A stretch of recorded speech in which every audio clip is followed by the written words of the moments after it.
Vamos a comenzar con esta experiencia que entiendo que el 99%, incluida quien habla, no tiene ningún conocimiento al respecto. Es una nueva forma en que se van a llevar adelante los juicios penales en principio, con jurados populares y algunos delitos simplemente. Bueno, solamente es agradecerles a todos porque ya sea en forma presencial o a través del Zoom, han estado en todas y cada una de las reuniones que hemos tenido. Agradecerle a la municipalidad que nos ha brindado este hermoso espacio para llevar adelante este juicio oral. Agradecerle al doctor Pareto y a todo el equipo de la Universidad de la UCEL que nos ha prestado un montón de estructura para llevar adelante esta última etapa. A los colegas que tuvieron la deferencia de venir, tomarse el tiempo, y los voy a dejar entonces con la inquietud de que el año que viene nos queda todavía, le tomo al doctor, la parte civil con los doctores Pastore y Abad, que va a ser algo muy cortito, 1 o 2 charlas para iniciar el año. Estamos hablando febrero y marzo, les dejo la publicidad. Bueno, muchas gracias a todos y esperemos que sea una hermosa experiencia. Los dejo con el doctor Cataño, que es quien va a moderar este juicio. Bien, buenas tardes, muchas gracias, Laura. Para comenzar, y sumándome el agradecimiento, agradecer a la delegación del Colegio de Abogados y a la Asociación de Abogados por la preocupación de poder tratar este tema, que hace poco estuvimos hablando en la radio y nos parece más interesante una cuestión educativa, algo que hace a la ciudadanía, fundamentalmente porque no deja de ser una cuestión republicana, democrática, y en algo que nos compete posiblemente a la mayoría de los que estamos acá, que podamos tener conocimiento y participación e interés y generemos todo este desarrollo más allá del trabajo que estuvieron, y me consta, para poder llevar adelante un montón de actividades que tienen que ver no solo con lo que estamos celebrando ahora, que es lo que estaba refiriendo, sino también con esta nueva situación que nos llama a todos a trabajar, que es la oralidad. Agradecer realmente por la preocupación. Esta actividad académica, como bien decía la doctora Babaya, se enmarca dentro de un proyecto de investigación que lidera el doctor Pareto, que está desarrollándose en la UCEL, y pudimos tener la oportunidad de conocer a los protagonistas de los 2 primeros juicios, de juicio por jurado de la provincia de Santa Fe. Como todos saben, a partir del año pasado empezaron los juicios por jurados en la provincia de Santa Fe. Tuvimos una charla muy interesante con el secretario de Justicia y tienen un importante desafío para poder determinar realmente la cuantía y la estructura para poder darle una respuesta a esta norma que ya está con nosotros. La actividad que nos dio este proyecto de investigación también se enmarca dentro de 2 cátedras de la facultad, en la cual una del titular es el doctor Pareto, que es la cátedra procesal penal, y la cátedra de consultorio jurídico, que lo dirijo yo como titular de cátedra, y es por eso que en esta vinculación de varios proyectos nos pareció mucho más interesante con lo que nos ha presentado el doctor Diego Aro Martínez, más allá de todo lo que se vino dando, poder tener una actividad académica práctica, que podamos aprender, conocer, viendo cómo debería desarrollarse. Y en esa posibilidad de ver cómo debería desarrollarse tuvimos un gran desafío, porque de lo que hemos observado, que son juicios por jurados cortos, son mucho más cortos y más breves a los juicios penales ordinarios, era una dificultad muy amplia poder hacer ese juicio por jurado en un roleplay, en lo que cual mínimamente demoraría un día. Sería dificultoso poder estar todo un día. Es por eso que en una situación pedagógica hemos elegido alguna de las situaciones que vamos a vivir, que nos parece que es lo más neurálgico de lo que pasa en un juicio por jurado, y es lo que vamos a ver acá. O sea, las partes sustanciales las van a ver la totalidad de lo que podría llegar a pasar, no las vamos a poder ver, como puede ser una audiencia preliminar, como puede ser la audiencia de selección o de selección de jurado, no la vamos a ver, y sí vamos a ver en la limitación del tiempo qué es lo que pasaría en un juicio por jurado.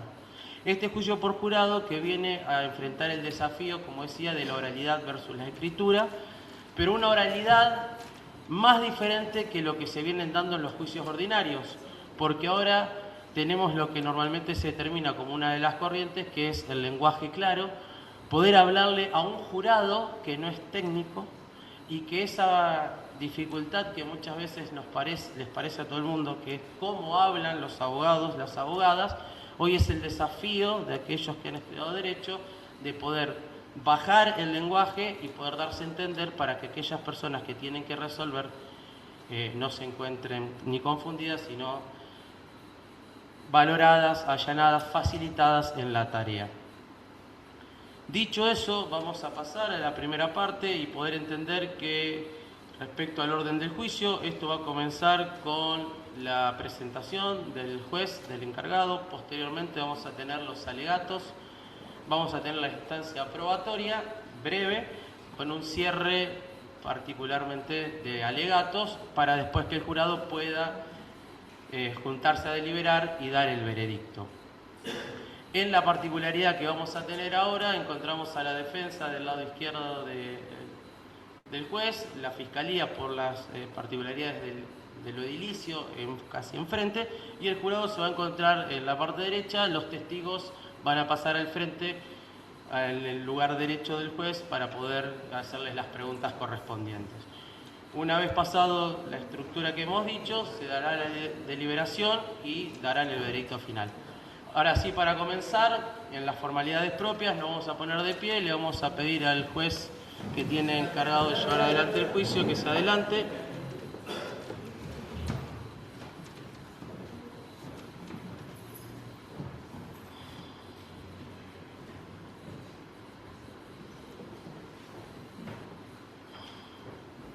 Nos quedamos de pie, le vamos a pedir al jurado que también ingrese.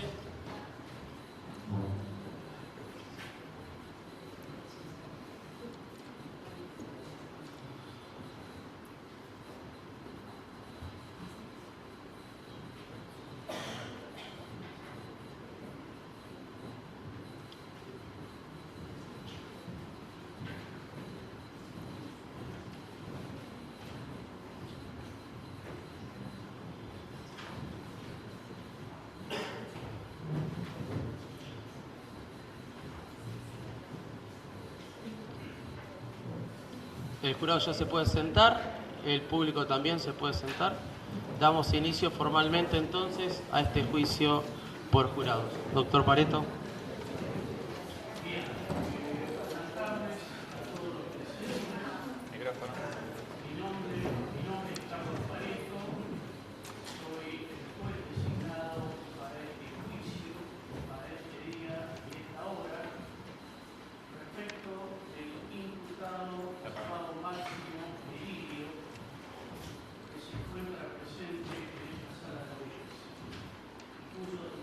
Datos de identidad han sido consignados en la Oficina de Gestión Judicial.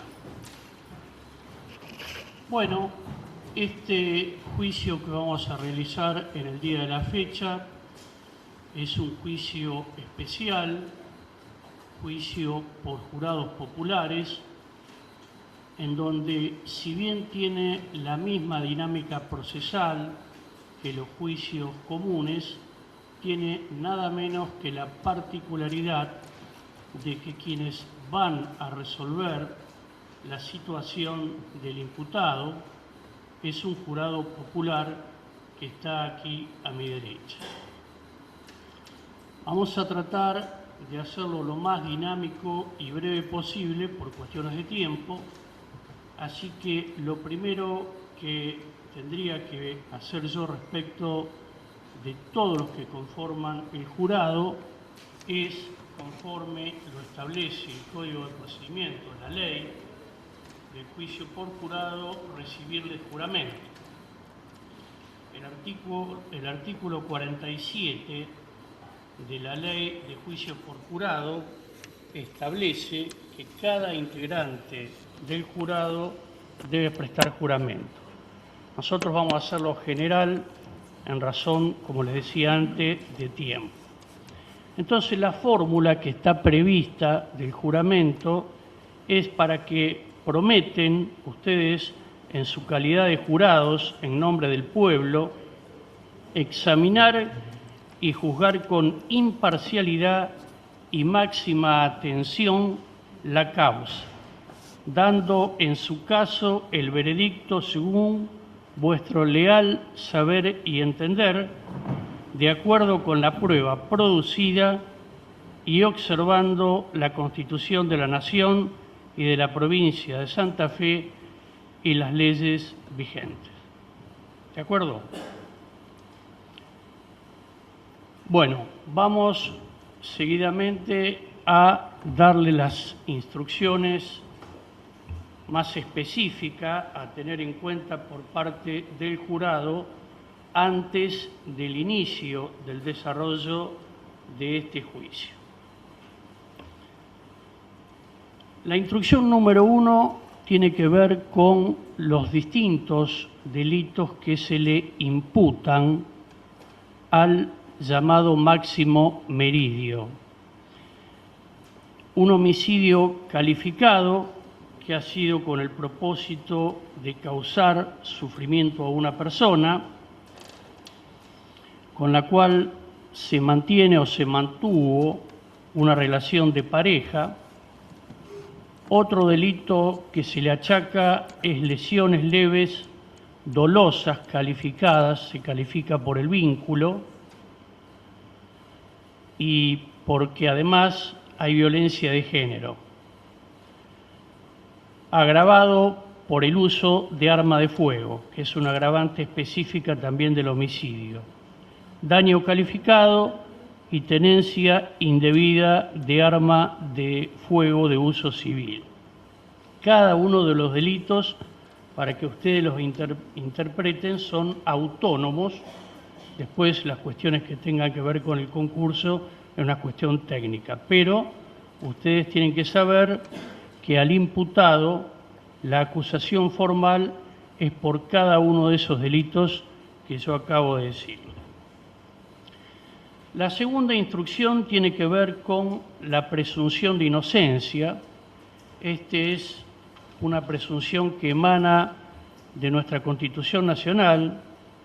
Contrario a lo que piensa el común de la gente, la persona mantiene ese grado de inocencia hasta que una sentencia firme, condenatoria, diga lo contrario. Es decir, tiene también el resultado de un juicio de primera instancia grados de revisión que pueden llegar hasta las Cortes Supremas de Justicia. Asimismo, tengo que hacerles conocer a ustedes que hay un principio consagrado en nuestro Código de Procedimientos Penales, que es el principio del indubio pro reo. Cuando hay una duda más que razonable respecto a la culpabilidad o no del imputado, está previsto en el Código Procesal esta salida. Es decir, que una persona no se lo encuentra culpable porque existe una duda más que razonable para poder arribar a un veredicto condenatorio. Otra instrucción tiene que ver con los testigos que van a ser los que dan su versión de los hechos. Hay distintos tipos de testimonio. El testimonio de aquel que fue testigo, valga la redundancia, presencial del hecho, testigos expertos, ejemplo los peritos, testigos de conceptos. Ustedes, de acuerdo al sentido común, a lo que ustedes perciban, a lo que ustedes vean, van haciéndose forma o le va dando forma a la conclusión que va a arribar cada uno de ustedes respecto de todos estos delitos que hablamos en primer término. O sea, la credibilidad o no del testigo también pasa por la evaluación que cada uno de ustedes hace de cada testimonio. Por eso es importante, en la medida de lo posible, que vayan viendo bien qué cantidad de testigos hay y poder tomar notas, si ustedes quieren, de lo que va diciendo cada testigo. Otra de las instrucciones es basarse únicamente en la prueba que se rinde en el juicio. Es decir, ustedes van a llegar al veredicto de acuerdo a lo que extraen ustedes, las conclusiones que extraen después de haber escuchado los testimonios que hay acá, que hoy se van a prestar en este recinto. Debo también hacerles conocer que el jurado es independiente, soberano en el veredicto.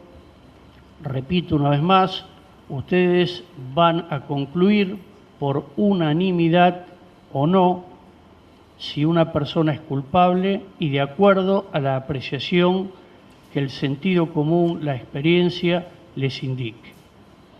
Bien, esas son las instrucciones principales a tener en cuenta.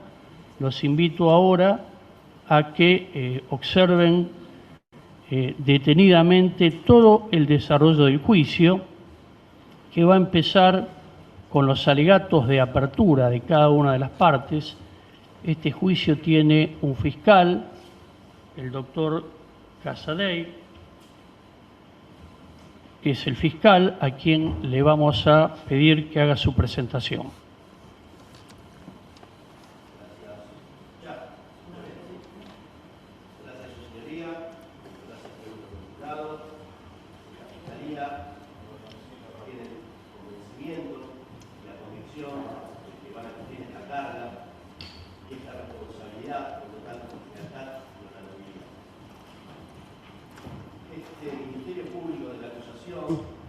Ahora sí. ¿Usted está empezando con los alegatos? Con los alegatos de apertura, para ¿no? la presentación, ahora después Bien. empezamos. Por la defensa. Buenas tardes, su señoría. Buenas tardes, señores del jurado. Por la defensa de Máximo Meridio, el doctor Aro Martínez y mi co-defensora, Betiana Lurachi. Perfecto. Como decía en un principio, también se encuentra presente el imputado, cuyos demás datos de identidad ya están consignados en la Oficina de Gestión Judicial. Y también puede formar parte de la instrucción lo que voy a decir seguidamente. El imputado tiene el derecho a prestar declaración en cualquier estado y grado de este juicio. Solo tiene que hacerlo saber o hacerlo conocer a través de sus defensores e incluso de abstenerse de contestar preguntas de parte del fiscal, sin que ello implique tener una valoración en contra del imputado. ¿Por qué? Porque el imputado tiene ese derecho a declarar o a no declarar. Y el hecho de no contestar preguntas o de no declarar no puede ser tomado en contra del mismo. Así que valga también como una instrucción importante de este juicio. Bien. Le pregunto a las partes, antes de empezar el juicio, ¿están en condiciones de hacerlo? Sí, su señoría. Sí, su señoría.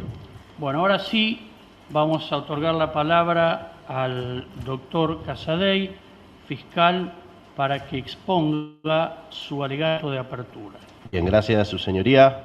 Me dijeron que fuera rápido y aceleré los tiempos. Bien, les decía que este Ministerio Público de la Acusación tiene la convicción de que van a cumplir esta responsabilidad de juzgar a sus pares con total lealtad y honorabilidad. Y estos son los hechos por los cuales esta Fiscalía trae a debate al señor Máximo Meridio. El día 17 de enero del año 2023, el señor Máximo Meridio, a bordo de su camioneta, junto con su hijo menor, el señor Leonardo Meridio, se dirigía hacia el establecimiento rural llamado La Zara. Consigo, arriba de la camioneta, llevaba una escopeta calibre 28 sin la debida autorización para tenerla y para portarla. cuando el imputado llega al establecimiento rural, donde en ese lugar se encontraba quien era su expareja, María Fernández, quien estaba también compartiendo esa vivienda con su otro hijo menor, de 7 años, y también estaba quien era su actual novio y pareja, el fallecido señor Carlos Torres. Al llegar a este establecimiento rural, denominado La Zara, el señor Máximo Meridio ingresa al predio cuando observa que un móvil policial se encontraba en la parte trasera de la vivienda, móvil policial en el cual había arribado el actual novio de María Fernández, carga la escopeta y dispara contra el vidrio trasero de esta unidad móvil policial, rompiendo los vidrios. A continuación, se dirige hacia atrás de la casa, empieza a girar por delante y por detrás de la casa, gritándole al señor Torres que salga, lo insultaba, lo amedrentaba. En un momento, cuando llega a una ventana, ve que el señor Carlos Torres, quien era en ese momento comisario de la localidad de Monigotes, donde se sucedieron todos estos hechos, lo ve parado al lado de su novia, de María Fernández, le apunta al pecho y le dispara. Producto de ese disparo, a los 3 días, el señor Carlos Torres termina falleciendo. Producto de ese disparo, y a sabiendas el señor Torres del poder de fuego de la escopeta, y a causa del perdigoneo que produce el disparo, también lesiona a su expareja, a María Fernández, causándole heridas que después se determinaron que fueran leves. Estos hechos que acabo de relatar son incontrovertidos e irrefutables. ¿Qué quiere decir? No están sujetos a debate. Ahora bien, se preguntarán qué van a juzgar en este día. Y acá viene lo importante. Para esta fiscalía, lo que realiza el señor Torres es lo que se llama homicidio transversal. Para nuestra legislación penal, homicidio transversal o homicidio vinculado. ¿Qué quiere decir? Que el homicidio de Carlos Torres no se agota en sí mismo, sino que la intención de Máximo Meridio fue matar a Carlos Torres, actual novio de su expareja, para causarle un sufrimiento a ella. En nuestro Código Penal ha agravado este delito porque ha tratado de establecer un agravante por la gravedad y por la cuestión de género. Y quiero que esto lo recuerden durante todo el juicio. Este caso se trata de un caso de violencia de género ejecutada por un machista, por un ejemplar machista. Entonces, ¿qué vamos a escuchar en este juicio, en este debate? Principalmente vamos a escuchar a María Fernández, sobreviviente. María Fernández, ex pareja del imputado, nos va a contar cómo fue su relación con Máximo Meridio, cómo fue cosificada durante su relación, cómo fue ninguneada, despreciada, reducida a la nada, el padecimiento que sufrió durante su matrimonio. Y también la vamos a escuchar cuando logró escapar de ese sometimiento, logró encontrar un nuevo vínculo afectivo, logró proyectar nuevos sueños, nuevos proyectos. Su vida se vio condenada por la muerte de su pareja.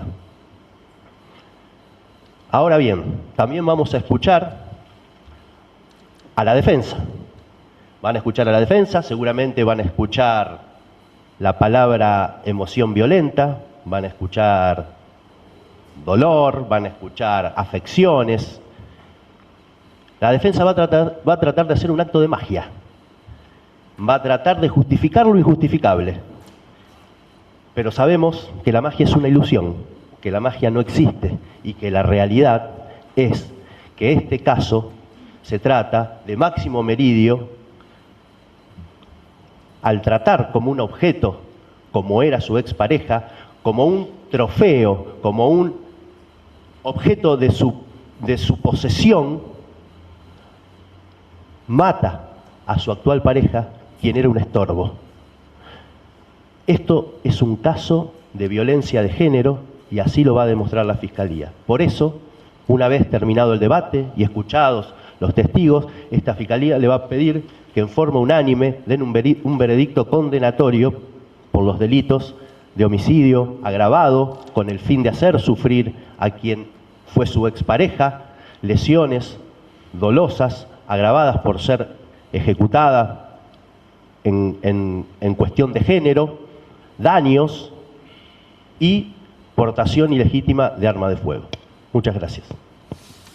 Gracias, señor fiscal. Vamos a otorgarle la palabra ahora a la defensa para que haga su alegato de apertura. Muchas gracias, su señoría. Señores miembros del jurado, el señor fiscal ha hecho un relato, pero ha hecho un relato meramente parcial.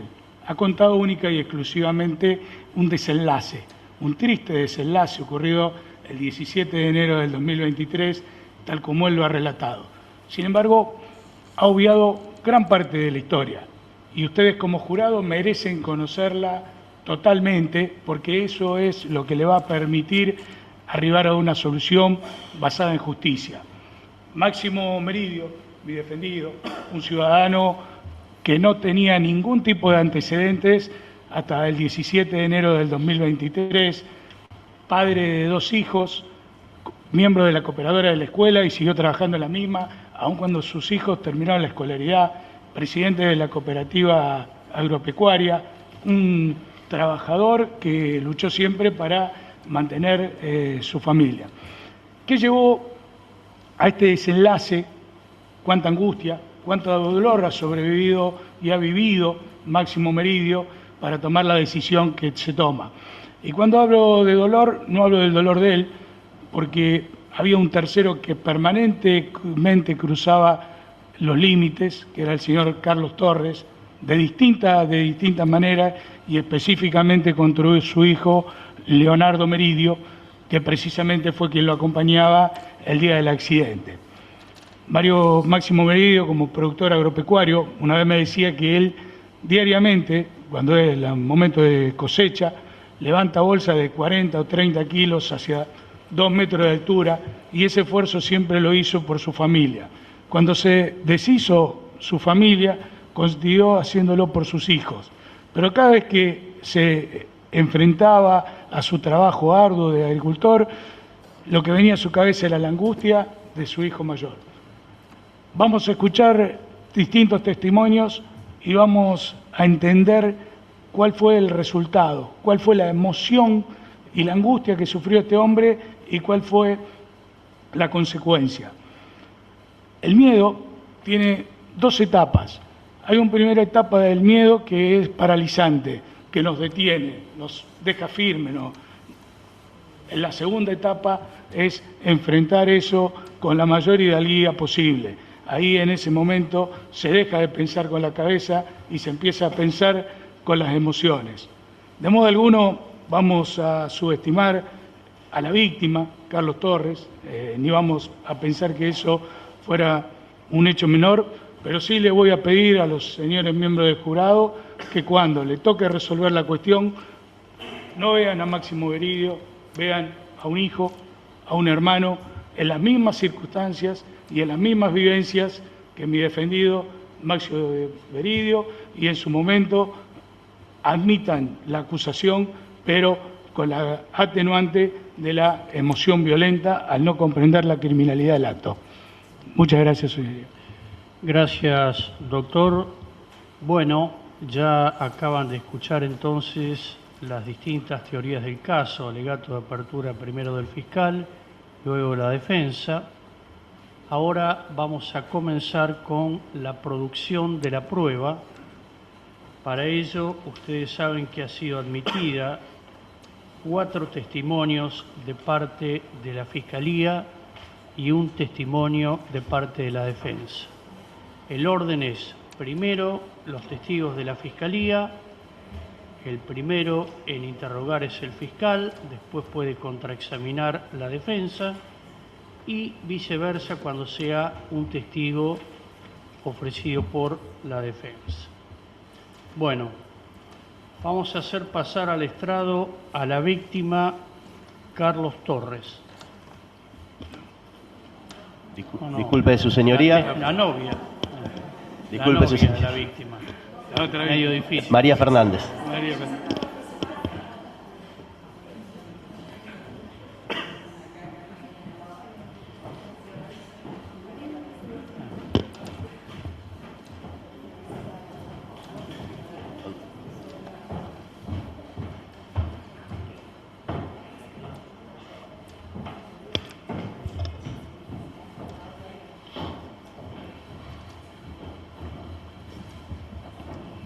Buenas tardes. ¿Su nombre completo? María Adriana Fernández. Bien. Bueno, los demás datos de identidad ya han sido consignados a la Oficina de Gestión Judicial. Vamos a hacerle conocer a la testigo que esta declaración que va a prestar es bajo juramento de decir la verdad y nada más que la verdad de todo lo ocurrido, lo que sepa. Que a su vez ese juramento tiene previsto que en caso de violarse el Código Penal a través del falso testimonio puede llegar a penar esa falsa declaración. ¿Usted presta juramento de decir la verdad y nada más que la verdad? Sí, juro, señor juez. Bien. Otra cuestión que quiero dejar en claro es que si escucha la palabra objeción, no conteste porque puede dar lugar a un incidente que debe resolverse previo a contestar la pregunta. ¿De acuerdo? De acuerdo. Bien, señor fiscal, su testigo. Gracias, su señoría. Buenas tardes, María. Buenas tardes. Bien, María, usted ha sido convocada en este juicio como testigo en el cual se persigue la condena del señor Máximo Meridio. Ya sus datos de identidad fueron constatados ante el magistrado. Lo que primero le voy a preguntar es ¿a qué se dedica actualmente usted, María? Bueno, después de que logré separarme, empecé a estudiar peluquería y soy peluquera. Bien. ¿Podría decirnos, María, qué relación tenía usted con el imputado? Mirá, lo veo y me dan ganas de llorar. Fueron los peores años de mi vida. Él y yo nos conocimos siendo tan jóvenes. Bueno, yo en realidad era joven. La verdad que él me deslumbró, pero al poco tiempo empezó a demostrar lo que realmente era. Cuando nos casamos, él me empezó a prohibir que visitara a mis amigas, que saliera, no quería que trabaje. Todo el tiempo me decía que yo no era nadie. Y yo me sentía así, me empecé a sentir así. Era solo una panza. Me tenía que dedicar al cuidado de los hijos, que por supuesto los amo, pero yo quería hacer más que eso. Y él me torturaba todo el tiempo con que yo no valía nada. La verdad que fueron los peores años de mi vida. La relación que tuve con él fueron 14 años de tortura. Bien, María, la escuchamos atentamente. ¿También podría contarle al jurado qué relación tenía con el fallecido Carlos Torres? Carlos era mi pareja en ese momento. En una de las veces que fui a la comisaría con la intención de denunciar a Máximo, como siempre, no podía hacerlo porque tenía miedo, tenía mucho miedo de lo que pudiera pasar. Y en una de esas veces, Carlos me contuvo. Y la verdad es que me sentí valorada, como nunca me había sentido. En ese momento empecé a frecuentar más la comisaría y terminamos entablando un vínculo hermoso. Nada que ver con el que había tenido con Máximo, por supuesto. Con Carlos era todo comprensión, todo amor, compartíamos. Con Carlos teníamos un proyecto de vida en común hasta que esa basura la truncó. Bien, bien, María. ¿Quiere un vaso de agua? No, está bien. Bueno, María, ahora vayamos al 17 de enero del año 2023, el día de los hechos. ¿Podría contarnos qué recuerda? Sí, fue una noche que me cuesta muchísimo recordar, pero voy a hacer el esfuerzo para que ese hijo de puta tenga la condena que tiene que tener. Esa noche estábamos mirando una película. Carlos estaba en la casa, en la finca de mi hermana que me había prestado hacía 2 días, porque bueno, anteriormente estaba en la casa que habíamos compartido con el señor, pero él entraba y salía y me seguía haciendo la vida imposible. Así que mi hermana me prestó la finca de la familia y bueno, estábamos en casa, habíamos comido, estábamos mirando una película. Mi hijo más chico estaba durmiendo, Camilo, y de pronto empecé a escuchar disparos, empezamos a escuchar disparos, gritos. Yo entré en pánico, pero nunca me imaginé que podía hacer lo que terminó haciendo. Se apareció por una ventana y fríamente le disparó a Carlos en el corazón.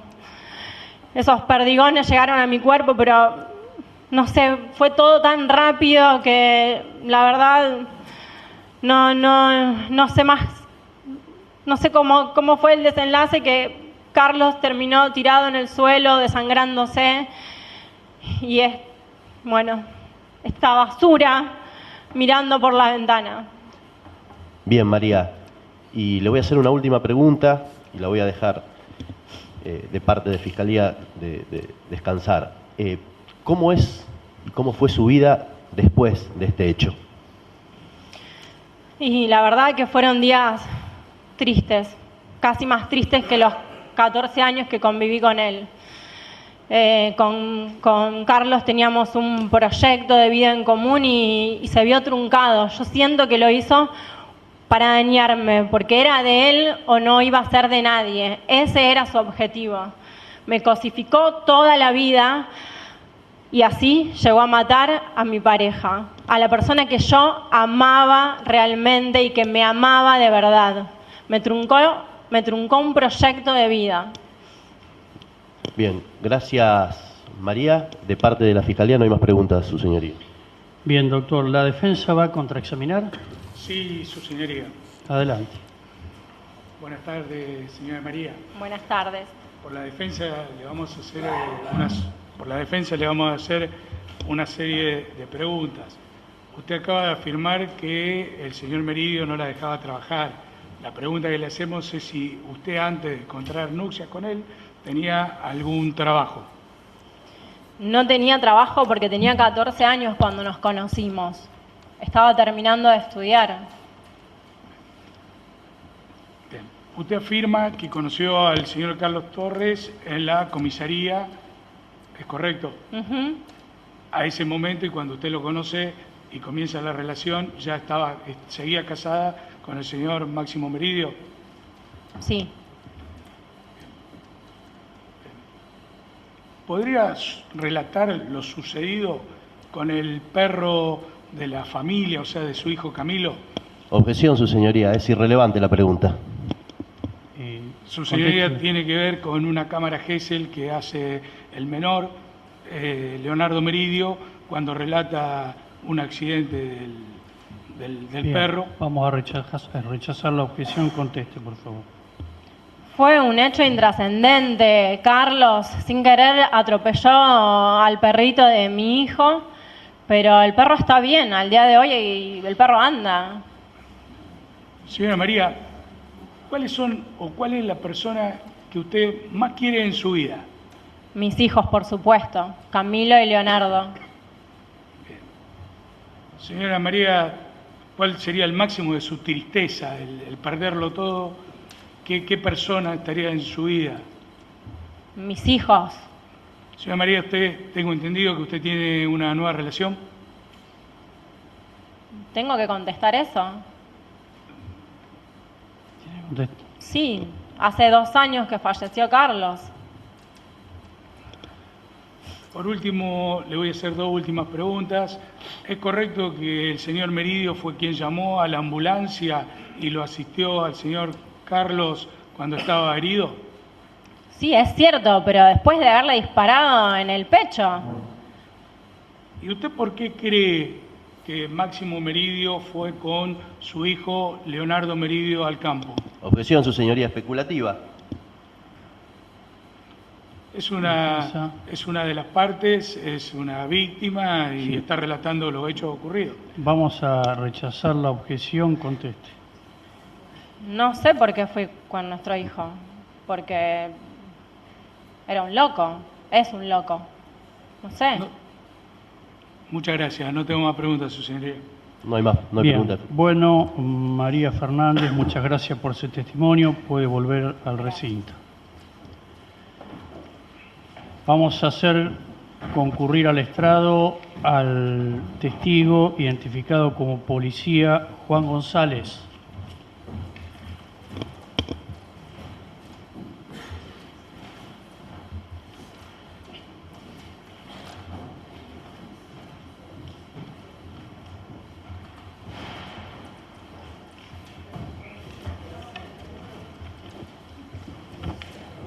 Buenas tardes. Buenas tardes, su señoría. ¿Su nombre completo? Mi nombre es Juan González. Bien, los demás datos de identidad ya han sido consignados en la Oficina de Gestión Judicial. Usted ha sido convocado con el objeto de prestar declaración testimonial en el presente juicio por parte de la Fiscalía. Previamente le voy a recibir juramento, decir verdad, nada más que la verdad de todo lo que sabe. Juro decir verdad, su señoría. Bien.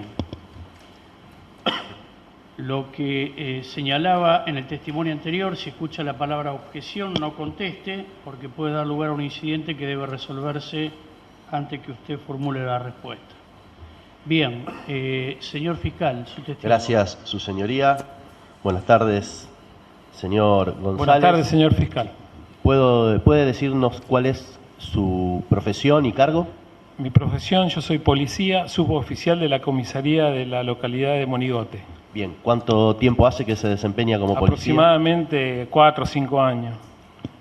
Bien, señor González, ¿puede decirnos, usted fue convocado como testigo en una causa que se sigue contra el señor Máximo Meridio por homicidio calificado y otros delitos? ¿Puede decirnos qué conocimiento tiene de la causa? Yo concurrí al lugar del hecho porque fui llamado. En el momento que voy llegando lo veo a Meridio, que está en el móvil policial, y todavía no había tomado conocimiento de cómo fue el hecho. A medida que fui entrando a la casa, ahí algunos compañeros me fueron diciendo. Se imagina, señor fiscal, que el hecho que yo aprecio fue algo atroz. La verdad que es realmente una tragedia. Bien, señor González, ¿usted conocía al difunto Sí. Carlos Torres? Éramos compañeros de trabajo. No tenía una amistad con él, pero por el tema del trabajo nos frecuentábamos asiduamente y intercambiábamos algunas opiniones, algunos hechos de la vida personales, pero no era un muy buen compañero de trabajo. Bien, ¿puede contarles al jurado cómo era Carlos Torres? Atento Era su carácter policial. una persona ruda, hacía honor a su investidura. Por algo fue nombrado comisario. Era una persona de carácter, se mantenía bien físicamente, me enseñó muchas cosas. Un sujeto bien preparado para el desempeño, para la tarea que realizaba. Bien, señor González, le voy a preguntar, ¿usted conoce o conocía a la señora María Fernández? Sí, la conozco la conozco en el pueblo porque Monigote es una localidad pequeña, pero yo la conozco más desde que comienza la relación con Carlos. ¿Qué tipo de relación? Una relación afectiva en la cual comienzan ellos, ¿no? Como cualquier pareja comienza. Usted dice que tenían una relación afectiva. Sí, se los veía bien, se los veía juntos. parecían una pareja, muy cariñosos, comprensivos. He tenido oportunidad de compartir una fiesta de fin de año, algún cumpleaños de algún compañero en la comisaría. Lo que se apreciaba de afuera era una relación de pareja. Bien, señor González, la Fiscalía no tiene más preguntas. Gracias, señor fiscal. ¿La defensa va a contraexaminar? Sí, su señoría. Señor Juan González, buenas tardes. Buenas tardes, doctor. Una pregunta muy simple. Usted, como numerario de la comisaría de Monigote, ¿recepcionó alguna denuncia de la señora María Fernández en contra del señor Máximo Meridio? No. ¿No hubo ninguna denuncia? No. He tomado conocimiento de algunos hechos que no llegaron Usted dijo a denunciarse por cierto temor de la víctima, de María Fernández. Usted dijo que iba asiduamente a la policía. No, yo no dije eso. ¿Cómo, por favor, cómo referenció? Yo dije que he tomado conocimiento de que algunos hechos existieron, pero que no se plasmaron en modo de denuncia en la comisaría. Pero usted en su testimonio no dijo que la conoció en la comisaría. Está bien. He asistido a cumpleaños de compañeros de la comisaría, pero los lugares de festejo no fueron en la comisaría. Bien. ¿Usted sabe qué relación tenía Leonardo Meridio con el señor Carlos Torres? Sí, no era buena, no era una relación, era lo que se da en una pareja, alguien que perdió la pareja y igual alguien que está comenzando una relación con la misma mujer. No era una relación de afecto y cariño. Señor Juan, permítame, estoy hablando de la relación del señor Carlos Torres con el hijo de la señora... No, María desconozco Fernández. esa relación. Reafirma entonces que no hubo ningún tipo de denuncia en la comisaría. No, formalmente no. No tengo más preguntas, su señoría. La fiscalía tampoco. Nada más de parte fiscal. Bueno, Juan González, muchas gracias por concurrir. Gracias a usted, su señoría. Vamos a hacer pasar ahora al estrado a Leonardo Meridio.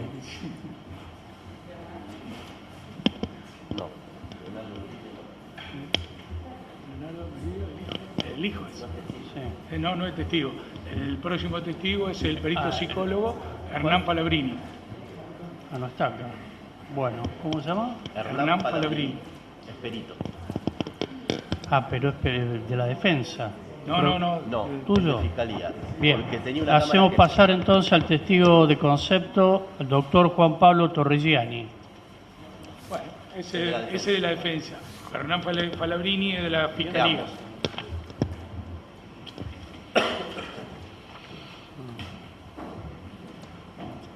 Perdón, entonces, estas equivocaciones, pero... Adelante.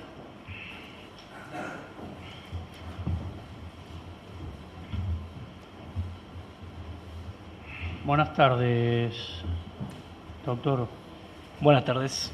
Bueno, usted ha sido convocado a prestar declaración testimonial en el marco del juicio que se le sigue a Máximo Meridio. Esa declaración testimonial es bajo juramento de decir la verdad y nada más que la verdad. ¿Usted presta juramento? Presto juramento. Bien, y repito una vez más, si escucha la palabra objeción, no conteste hasta tanto se resuelva el incidente que puede producirse. ¿De acuerdo? De acuerdo. Señor fiscal. No, disculpe, su señoría, es testigo de la defensa. Sí. Señor Juan Torrigiani, buenas tardes. Buenas tardes, doctor. La representación del señor Máximo Meridio, le voy a hacer algunas preguntas. ¿A qué se dedica usted? ¿Cuál es su actividad? Yo soy médico veterinario. ¿Dónde ejerce su trabajo? En una veterinaria propia cerca de la localidad de Monigotes. ¿Conoce al señor Máximo Meridio? Conozco al señor Máximo Meridio. ¿Podría indicarle al jurado de dónde lo conoce? Sí, lo conozco por haber atendido animales de su familia en varias oportunidades. ¿Conoce alguna actividad personal que él realice? No que yo recuerde. Si fue miembro activo de alguna... Objeción, su señoría. profundamente. Está haciendo una pregunta especulativa, le está diciendo si pertenecía a alguna comisión. ¿La puede cerrar a la pregunta, doctor? Sí, como no, si sabe qué actividad tenía fuera de su trabajo. Eso sí, yo pensé que me había consultado sobre su profesión. Sobre la actividad fuera de su trabajo, sí, sé que era un miembro activo en la comunidad en el sentido de ser parte de la cooperadora del pueblo. ¿Cuál fue o cuándo fue la última vez que atendió algún animal de la familia Meridio? Fue en una oportunidad en donde el señor Meridio con su hijo ingresaron a la veterinaria porque el perro, uno de los perros de ellos, tenía muchos animales. Uno de sus animales, un perro, había sido embestido por delante por una camioneta. ¿Sabe quién conducía la camioneta? Yo no lo vi porque yo me entero cuando me traen al animal herido, pero por lo que me comentaron ellos y por lo que ellos mismos hablaban en la veterinaria, quien había embestido el animal había sido la pareja que en ese momento era, la actual pareja de ese momento de su exmujer. ¿Podría referirle al juzgado la gravedad del accidente? Era lo que se considera lesiones graves o serias, es decir, tenía fracturas el animal. Lo atendimos, pero estaba bastante herido, estaba golpeado. La defensa no tiene más preguntas, su señoría. ¿La Fiscalía va a contraexaminar? No voy a contraexaminar al testigo. Bien, agradecido. Buenas tardes. ¿Puede Buenas retirarse? tardes. Le pregunto a las partes si hay algún testimonio más que rendir. Sí, su señoría, el perito Falabrini tuvo una intervención para ambas partes dentro de la causa. Bien, convocamos entonces al psicólogo Hernán Falabrini.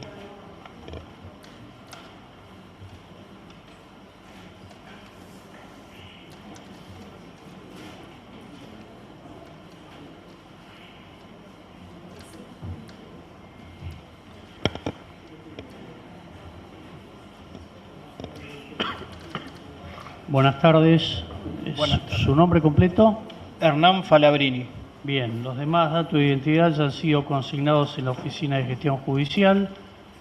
Usted ha sido convocado a prestar declaración testimonial en el juicio que se le sigue a Máximo Meridio. Para ello usted debe decir la verdad y nada más que la verdad, prestando el juramento respectivo. Sí, juro. Bien. Si escucha la palabra objeción, por favor no conteste hasta tanto se resuelva el incidente. ¿De acuerdo? Comprendido. Bien. Fiscalía. Gracias, su señoría. Buenas tardes, señor Falabrini. ¿Puede decirnos cuál es su profesión? Yo soy psicólogo forense. Aparte de la psicología forense, ¿tiene alguna especialización? La psicología de la carrera, la especialización es forense, realizadas en la Universidad Nacional de Rosario. Bien. Señor Falabrini, usted ha sido propuesto como testigo dentro de la causa que se le sigue al señor Máximo Meridio por el delito de homicidio calificado y otros delitos. ¿Podría decirnos qué intervención tuvo usted en la causa? Yo tuve intervención en la pericia psicológica bajo el dispositivo de cámara Gesell del adolescente Leonardo Meridio y realicé una entrevista psicológica a la señora María Fernández. Bien, señor Falabrini, en cuanto a el interés de la testimonial de esta fiscalía, me voy a referir a la entrevista que tuvo usted con la señora María Fernández. ¿Puede decirnos a qué conclusiones arribó en dicha entrevista? En dicha entrevista hallé a la entrevistada María Fernández en un estado que se podría llamar de conmoción subjetiva, donde predominaban los síntomas de angustia, temor y desazón, siendo el más indicador a la hora de hacer un psicodiagnóstico el de presentar pesadillas recurrentes y siempre las mismas, donde se sucedía el mismo hecho en cuestión. Eso da indicios de que podría tratarse de que padezca un trastorno de estrés postraumático. Gracias, señor Falabrini. Por ahora la Fiscalía no tiene más preguntas.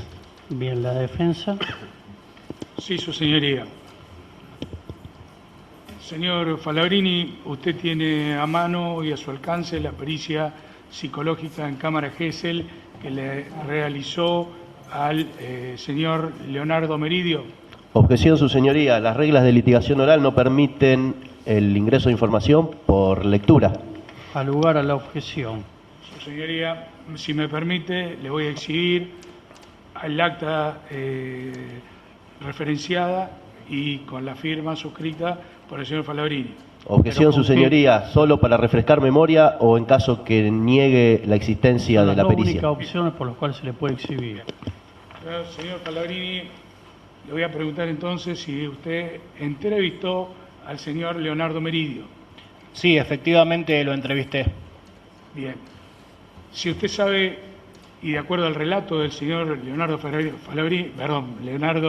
Meridio, cómo ingresaba el señor Carlos Torres al campo. Según lo relatado por el adolescente que yo entrevisté, Leandro Meridio, ingresaron al campo en la camioneta. No sé a qué apuntaba la pregunta precisamente. ¿Puedo, su señoría, leer lo que dice el informe del señor Falabrini? Objeción, su señoría. No puede mostrarle documentación. Sí, lo único que puede hacer es, bajo una pregunta, ponerlo en contexto, pero Bien. no leer... Bueno, yo le voy a recordar entonces, señor... No, pero para recordar hay otro procedimiento. Te dice para el informe que él presentó. Yo me baso única y exclusivamente en el informe que presentó... Bien, pero señor, hay un procedimiento para hacerlo. Por eso pretendía exhibírselo. ¿Cómo? Por eso pretendía exhibir la Pero documentación. ¿cuál es el objetivo de exhibirle la documentación? Como no podemos traer al menor a juicio, Sí. que reproduzca lo dicho por el menor en Bueno, cámara que lo Gesell. diga en forma verbal lo que él se acuerda, pero no puede leer ningún informe. Señor, ¿usted recuerda lo que relató el menor en cámara Gesell? Sí, recuerdo que el menor había ido a la casa de su padre porque se le había pinchado la bicicleta. Le había comentado a su padre que en la casa donde vivía junto a su madre y a su hermano estaba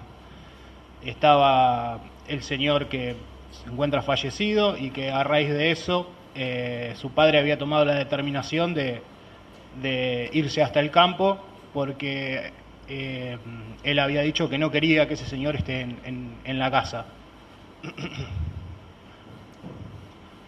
Y bueno, en cámara Gesell el adolescente había relatado diversas situaciones intrafamiliares ocurridas con la nueva pareja de la madre, las cuales le habían generado mucho malestar y las cuales le había contado a su padre.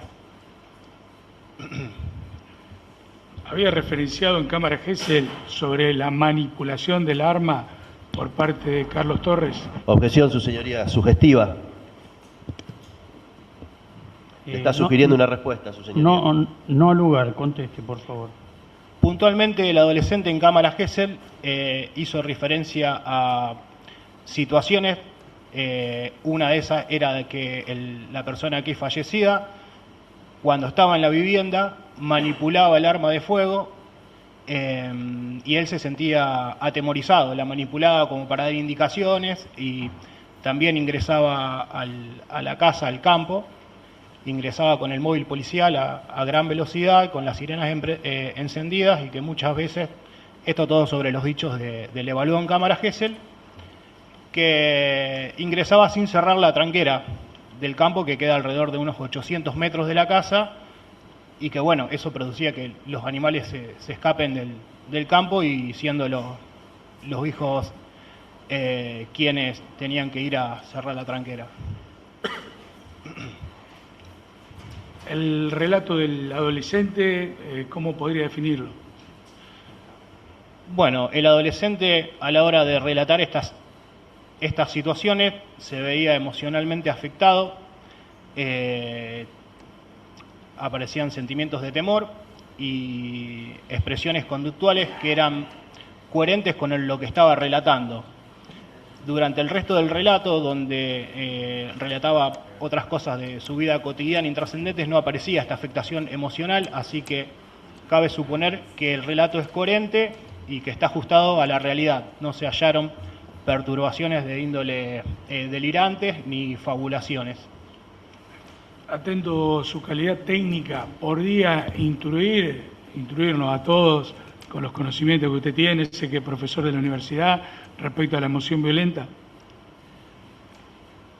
De la emoción violenta yo podría hablar teóricamente porque no entrevisté a la persona que está aquí acusada, o sea, de una forma abstracta.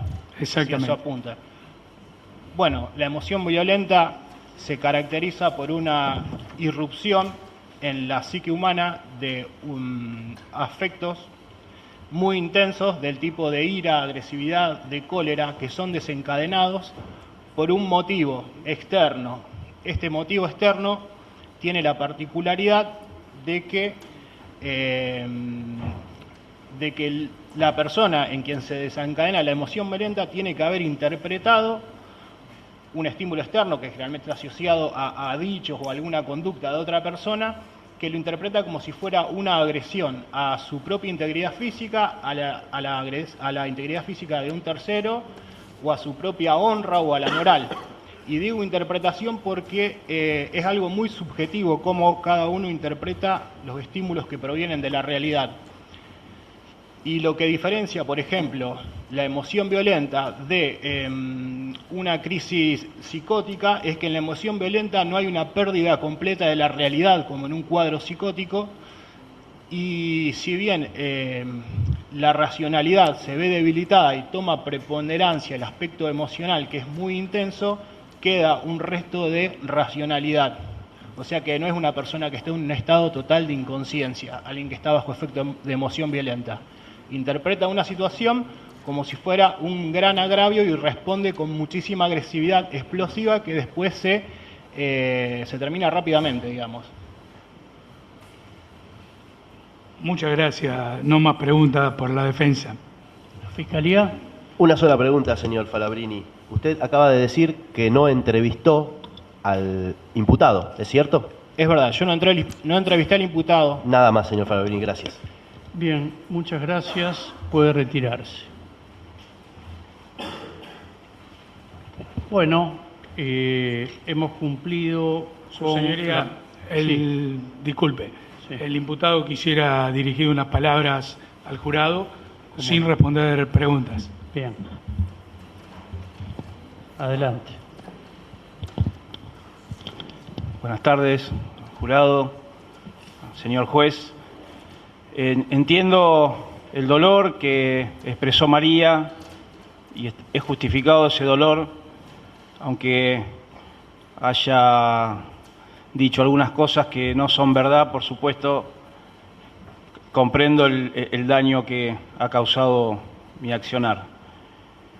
Yo también reconozco que como matrimonio hemos fallado, no tuvimos una relación amorosa acorde a lo que debiera ser, y eso por supuesto también me hago cargo, porque cuando una pareja no funciona es responsabilidad de ambos. Lo que sí quiero dejar en claro es que en todo momento yo continué una relación afectiva con mis hijos, con Leonardo, con Camilo, y mi máxima preocupación siempre fueron ellos. Cuando uno de mis hijos me relata la cotidianeidad de lo que sucedía en su casa y el temor que le tenían hacia Carlos cuando Carlos manipulaba el arma y cuando Carlos ingresaba a la vivienda a alta velocidad, lo que produjo el accidente del perro, por supuesto ese temor automáticamente se encarnó en mí. El temor de mis hijos fue el temor que yo sentí pánico por la integridad de mis hijos, y bueno, eso por supuesto que me hizo hacer algo de lo cual voy a estar toda la vida arrepentido, pero quiero decir que me puedo arrepentir de lo que hice y de las consecuencias, y entiendo que es algo trágico, que no lo hubiese, que no, digamos, nadie quisiera pasar por eso, pero si de algo no me arrepiento es de haber querido cuidar a mis hijos. En todo momento mi intención fue esa. Por último, pedir perdón a María, aunque ella exprese su odio y lo entiendo, también quiero dejar bien en claro que jamás fue mi intención causarle un daño a ella. El daño de María sería un daño directamente a mis hijos y eso no lo quiero ni por María ni por mis hijos. Y también, por supuesto, pedirle perdón a mis hijos por todo el sufrimiento que les hice, que les causé y que les estoy causando. Gracias. Bien, bueno, habiéndose entonces cumplido con la prueba ofrecida oportunamente por las partes y habiendo escuchado al imputado, vamos a proceder a los alegatos de clausura, alegatos finales, otorgándole la palabra en primer término al señor fiscal doctor Casadei. Alegato de clausura rápido. Gracias. Hagamos un cuarto intermedio de unos minutos. No, está bien, su señoría, gracias. Tengo que acelerar un poquito. Bien. Bueno, señores del jurado, han visto y han escuchado los testigos y me voy a quedar con una frase y quiero que también la tengan en su mente, que salió de la boca de María. ¿Es mía o de nadie? Creo que esa frase es la que enmarca este caso. Les dije en el alegato de apertura que esto se trataba de un caso de violencia de género y así ha quedado demostrado. El señor Máximo Meridio planificó, llevó consigo un arma. Podrán decir quién lleva un arma o quién tiene planeado matar a una persona llevando a su hijo en una camioneta. Yo les voy a decir quién. El machista que no le importa nada, que solo le importa su orgullo, que solo le importa su narcisismo y que se lleva todo por delante con tal de cumplir con su fin. No hubo en esta causa emoción violenta. El señor Máximo Meridio tomó la decisión libre, voluntaria y deliberada de ir a la vivienda de la zona rural donde se encontraba María Fernández con el señor Carlos Torres, apuntó contra su pecho y decidió darle muerte. Y con esa muerte hacer cargar una cruz de por vida a la señora María Fernández, quien era su expareja. Esto ha sido probado. ¿Y cómo lo probamos? Hemos escuchado el testimonio desgarrador de María, hemos escuchado cómo había sido tratada durante su matrimonio, a los límites que había sido rebajada como mujer, y también escuchamos el padecimiento, porque el señor Meridio, como lo ven acá, como lo han escuchado, parece un buen hombre, pero el 17 de enero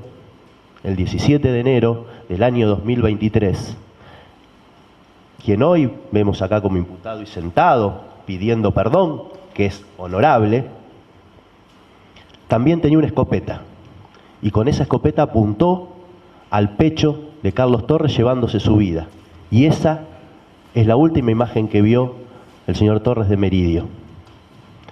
Y por otro lado, la carga, la cruz que va a llevar toda su vida la señora María Fernández. Habló el psicólogo, lo escuchamos. Esta fiscalía ha aprobado el padecimiento y el sufrimiento que lleva y que va a llevar quizás durante toda su vida la señora María. ¿Cómo rehacer su vida? ¿Cómo enfrentar otra pareja? El miedo, la culpa que carga María por el asesinato de su pareja. Y esto es un tema de género porque nuestro Estado no solo ha traído legislación nueva acerca de la violencia de género, también hemos receptado tratados internacionales con el fin de prevenir, de juzgar y erradicar todos actos de violencia contra la mujer. Pero lamentablemente cuando no se puede prevenir, como en este caso, hay que sancionar. Y esta sanción, porque el mensaje que baja el Estado, y en este caso a través de sus conciudadanos, es erradicar la violencia de género de una vez por todas. Nuestro Código Penal, este agravante, que trae una pena ejemplificadora, una pena altísima de las más graves, tiene como finalidad erradicar la violencia de género, erradicar que un machista pueda disponer de la vida de su pareja, pueda no solo manipularla, no solo en algunos casos matarla, sino que condenar su vida para siempre, como en este caso. Por eso, creo que hemos sobradamente probado que el fin del asesinato de Carlos no fue solamente su asesinato, sino que tuvo un destino, tuvo una finalidad de sacar el estorbo que tenía para volver a poseer a María y así hacerla sufrir de por vida. Por ello, con todos estos argumentos, con todo lo que hemos escuchado de los testigos, voy a solicitar a este honorable jurado, que desde ya agradezco la atención que han prestado durante todo este debate, emitan un dictamen de unanimidad y de culpabilidad por los delitos de homicidio agravado por haber sido cometido con el fin de causar un sufrimiento a quien era su expareja María Fernández, lesiones dolosas, agravadas por haber sido cometido contra su expareja, daños y portación ilegítima de arma de fuego. Muchas gracias, su señoría. Gracias, señor fiscal. Doctor Aro, por la defensa. Muchas gracias, su señoría, señores miembros del jurado. Hemos escuchado, y como les dije cuando empezamos con el alegato de apertura, que ustedes iban a conocer la verdadera historia del señor Carlos Meridio.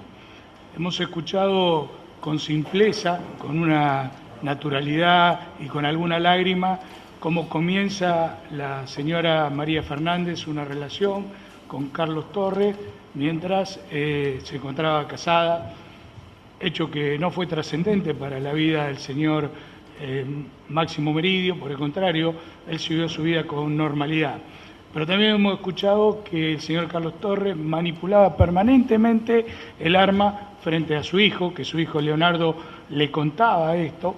Hemos escuchado el testimonio del señor médico veterinario que las lesiones que le produjo al perro del niño, digamos, de un niño de 5 años, Camilo Meridio, fueron gravísimas, con quebraduras, que lo dejó abandonado, que si no fuera por su hijo Leonardo el perro hubiera muerto, con la trascendencia que tiene un pequeño animalito para su hijo. Indudablemente que hay una doble vara para mirar las cosas por el señor fiscal, que indudablemente está haciendo su trabajo, que es querer encerrar de por vida a mi cliente, por querer arruinarle la vida tanto a mi cliente como a sus hijos. Dos chicos que han sufrido muchísimo la detención de su padre, y él ha sido muy claro que está arrepentido, lo quiere remediar, no hay forma, pero sí tenemos en claro que al momento de comer el hecho actuó con esa emoción, con ese miedo que le hace perder la realidad de las cosas. Fue al campo con su hijo. ¿Quién va al campo a matar a alguien con un hijo? ¿Dónde está la premeditación? Él realmente fue a hablar con el señor Carlos. No tenía otra finalidad y por eso llevó a su hijo que lo acompañe. Al mismo tiempo, recordemos que el señor Carlos se encontraba armado por su condición de policía. Él tenía que tratar de equilibrar de alguna manera sus fuerzas, pero en ningún momento hubo intención de matar. Él fue a hablar, pero la emoción y toda la angustia padecida y el miedo y lo que hemos acreditado en esta larga audiencia dan cuenta que no pudo comprender la criminalidad del acto. de modo tal que está comprobada la muerte, está comprobado el homicidio, pero solicitamos que a este honorable juzgado que tengan en cuenta todo lo que han escuchado, que apliquen la sana crítica, que apliquen la racionalidad y lo condenen por el homicidio, pero con la atenuante de la emoción violenta. Muchas gracias, su señoría. Bien, muchas gracias, doctor Aro. Bueno, se ha cumplido con el desarrollo del juicio oral y público y que va a ser resuelto a través de jurados populares. Vamos a solicitarle al jurado que se retire de la sala de audiencia a los fines de deliberar respecto del veredicto al que van a arribar. Previamente quiero recordarles las instrucciones que oportunamente se les dio, que ustedes como jurados son independientes, son soberanos, resuelven de acuerdo a su leal saber y entender, que tienen una prohibición externa de recibir información ajena a la que han escuchado en el juicio.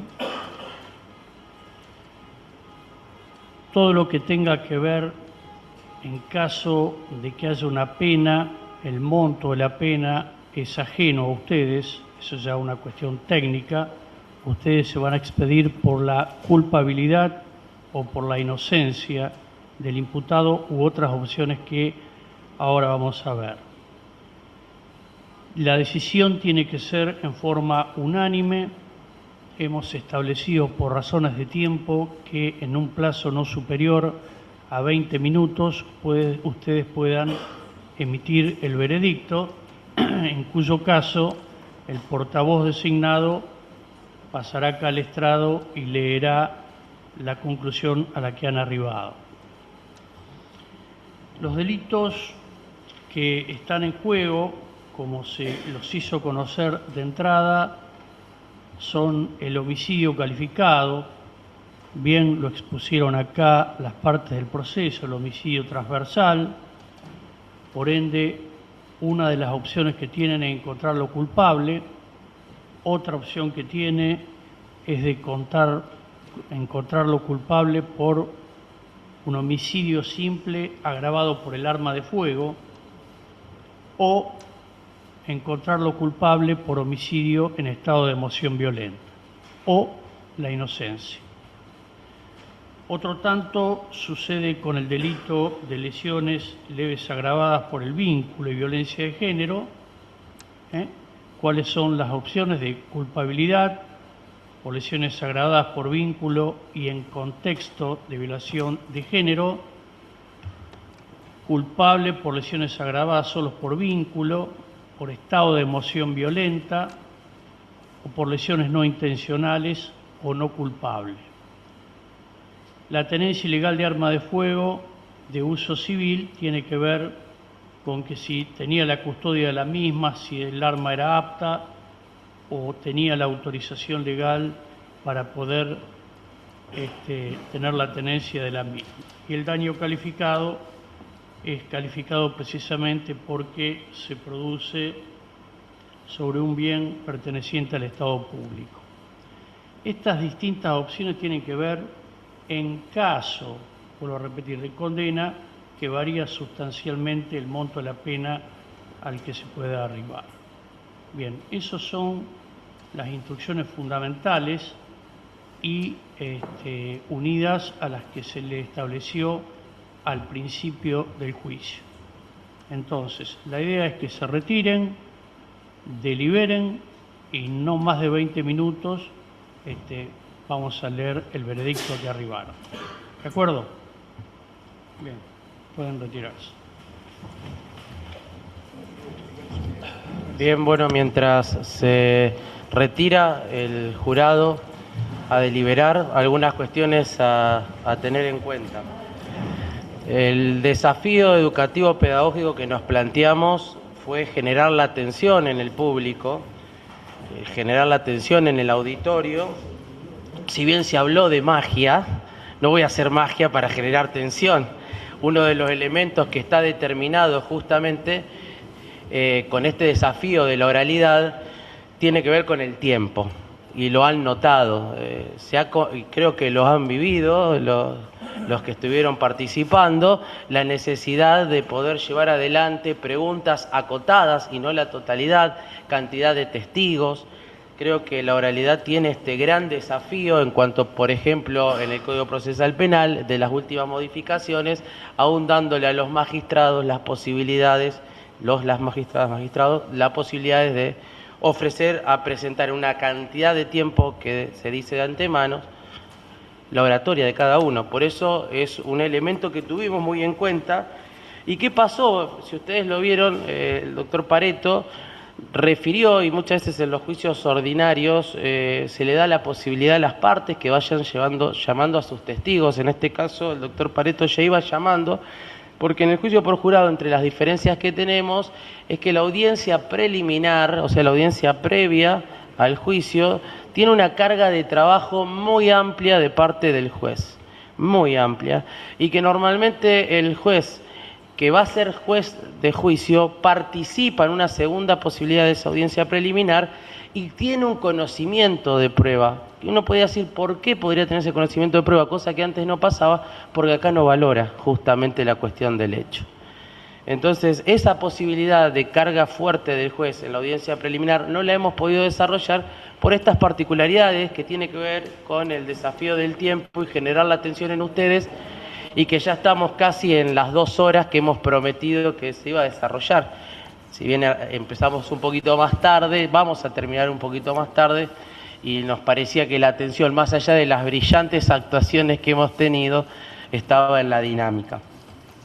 Para poder llegar a esta atención, nosotros nos juntamos con el jurado 1 hora antes, a las 5 de la tarde, estuvimos reunidos en la sala del Colegio de Abogados, y ¿qué les dimos? Cosa que tuvo que haber pasado acá, y no sé si lo pudieron ver, que faltó las convenciones probatorias. Por ejemplo, una de las posibilidades, no las presentamos, normalmente se suele decir, nosotros las trabajamos de antemano con el jurado, se las dimos al jurado, le explicamos las convenciones probatorias y cuáles habían sido. Si solamente hubiésemos determinado el tiempo en convenciones probatorias y en instrucciones totales del juez, las 2 horas que habríamos tenido hubiese sido solamente de eso. Por eso el doctor Pareto también, en esta ida y vuelta que teníamos, íbamos acotando para respetar el acuerdo. Entre esas las convenciones probatorias les dimos parte de las instrucciones. Gran parte de las instrucciones que elegimos poder dar acá tenían que ver en la que nos podía servir a todos, que hace la idea de la imparcialidad o particularidades que son exclusivamente de los delitos que se están tratando. Se ha debatido mucho con esto, y entre las cosas, si bien el doctor Pareto es docente, nos sugieren, y pudo explicarlo con el desafío del tiempo, de que podamos pegarnos a las instrucciones dadas técnicamente en la escritura, cosa de que no expliquemos. Y si ustedes pudieron haber visto los juicios por jurado, los jueces de los 2 primeros juicios tuvieron casi 2 horas con las explicaciones de las instrucciones. Y otra de las cosas que estuvimos hablando para poder ganar tiempo en los 20 minutos es las formas de actuar. Le explicamos al jurado qué debían hacer, como ser elegir un presidente y las motivaciones que podían llegar a tener, cosa que no hemos explicado acá. Por ejemplo, qué es prueba y qué no es prueba, también se los explicamos. ¿Qué hace el jurado ahora? Quizás se están preguntando ustedes ahora. Lo primero que le dijimos en ese desafío es que tienen que rápidamente encontrar un presidente, una presidenta, fundamentalmente no porque tenga un valor más que el resto, sino para que pueda encontrar las voluntades e ir a lo que se determina en la ley, de poder llegar a la unanimidad de los votos, y que sea un debate, un diálogo ordenado. También tiene la posibilidad, después de, como bien dijo el doctor Pareto, de decirlo formalmente. Entonces, eligen el presidente, comienzan con la deliberación. Al jurado se les dio, para poder evitar, no se lo da, pero evitar tiempo, las convenciones probatorias, quizás no se las acordaban, las tienen ellos, y a su vez las fórmulas a votar. En el caso concreto tienen 2 posibilidades, 4 fórmulas en cada una de las 2 posibilidades. Eso es lo que tiene el jurado ahora, tienen que debatir cómo van a votar, y llegar en base a este debate o tratar de llegar a la unanimidad. Se habló mucho con el jurado, se le sacó cualquier tipo de cargas y se vio lo que normalmente pudimos ver, por ejemplo, con el equipo de investigación, que las personas que participan como jurado tienen un compromiso cívico muy fuerte, muy fuerte. Es más, terminan los juicios por jurados y dicen, ¿cuándo vamos a volver a hacer juicio? Porque nosotros vamos a ser jurados. Así que eso es lo que deberían estar pasando. Una vez que lleguen al resultado, lo comunican al oficial. Hemos tratado de obviar un montón de cosas porque acá en la hora y media, por ejemplo, no tenemos jornadas, 2 días. Entonces evitamos que ellos tengan que salir al exterior, encontrarse con otros sujetos, evitar la intromisión externa o algún tipo de influencia que se pueda dar, cosa que la debatimos y la charlamos en la hora anterior. Hemos pensado un tiempo máximo de 20 minutos. Puede ser bueno, puede ser malo, no lo sabemos, pero el parámetro para tomar los 20 minutos fue algo que nos llamó mucho la atención, es que en los 2 primeros juicios por jurados, el veredicto del jurado tienen un mínimo de 2 horas por ley. El jurado tiene que salir a deliberar mínimo 2 horas para llegar a un veredicto. ¿Se imaginan en cuánto tiempo más o menos llegó al veredicto? Más, menos, el menos tiempo de las 2 horas. Los 2 primeros juicios llegaron a un resultado antes de las 2 horas. Los jueces nos contaban, decían, no sigan porque no pueden salir antes de las 2 horas, charlen de otra cosa, pero se quedan las 2 horas en el recinto que están deliberando. Entonces, teniendo en cuenta este parámetro, si bien ellos ahora tenían el desafío, y lo hablamos, de construir una idea con la limitación dada. Entonces, por eso le hemos dado 20 minutos, sabiendo que la ley determina un plazo o un tiempo mínimo de 2 horas, nosotros un tiempo máximo de 20 minutos. Contarles que lo que estamos pasando ahora, no lo quería decir antes, no lo dijimos al jurado, no sé si lo saben o no lo saben, son cuestiones también para analizar, pero es lo que podemos decir una réplica o una puesta en escena de lo que fue el primer juicio por jurado en la provincia de Santa Fe. Esto es lo que se debatió en el primer juicio por jurados, que tuvo un resultado posiblemente bastante anecdótico y que se charla bastante lo que llegó y que vamos a ver qué es lo que dice ahora el jurado con todas las aristas de este formato que hemos tratado de generar.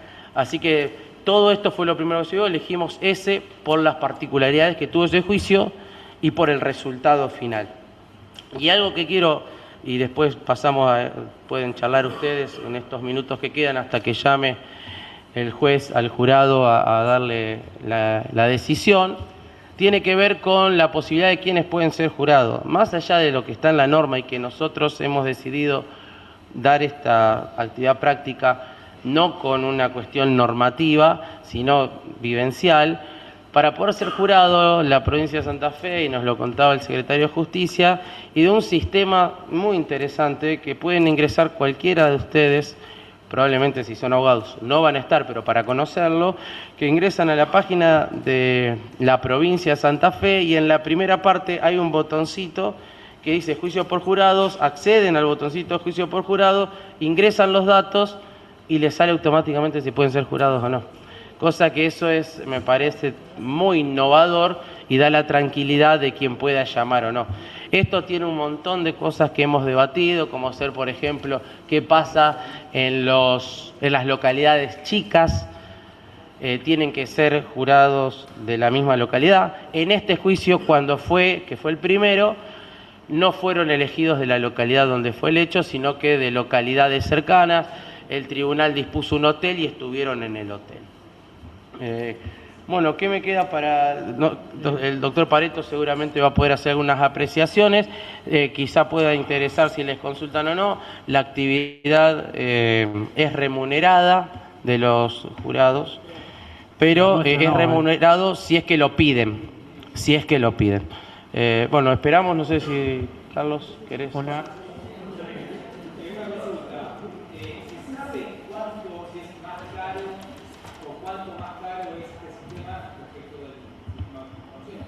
Sí, el sistema todavía no se reflejó en costos económicos.